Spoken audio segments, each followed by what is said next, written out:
साईबाबांच्या पदस्पर्शाने पावन झालेल्या शिर्डी नगरीतून एक अत्यंत धक्कादायक आणि सुन्न करणारी घटना समोर आली आहे।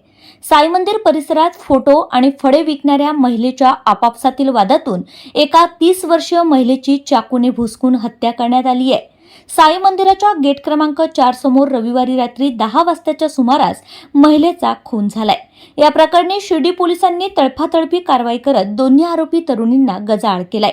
जयश्री साईनाथ क्षीरसागर वय वर्ष 30 ही महिला साई मंदिराच्या गेट क्रमांक 4 समोर नेहमीप्रमाणे फळे विकण्यासाठी बसली होती। त्याच परिसरात फोटो स्टिकर आणि फळे विकण्याचं काम करणाऱ्या अंजली खंडीजोड वय वर्ष 22 आणि फिजा पटेल वय वर्ष 21 या दोन तरुणींसोबत त्यांचा काही कारणावरून वाद झाला। हा वाद इतका विकोपाला गेला की रागाच्या भरात अंजली आणि फिजा हिने जयश्री यांच्यावर चाकूने प्राणघातक हल्ला चढवला। साई मंदिरासारख्या गजबजलेल्या आणि सुरक्षेच्या दृष्टीने संवेदनशील परिसरात घडलेल्या या हल्ल्यामुळे परिसरात एकच खळबळ उडाली।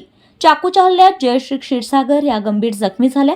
रक्ताच्या थारोळ्यात पडलेल्या जयश्री यांना तातडीने उपचारासाठी जवळच्या साईबाबा हॉस्पिटलमध्ये दाखल करण्यात आलं, मात्र त्यांची प्रकृती चिंताजनक होती। डॉक्टरांच्या अथक प्रयत्नानंतरही सोमवारी पहाटे उपचारादरम्यान जयश्री यांची प्राणज्योत मालवली आहे।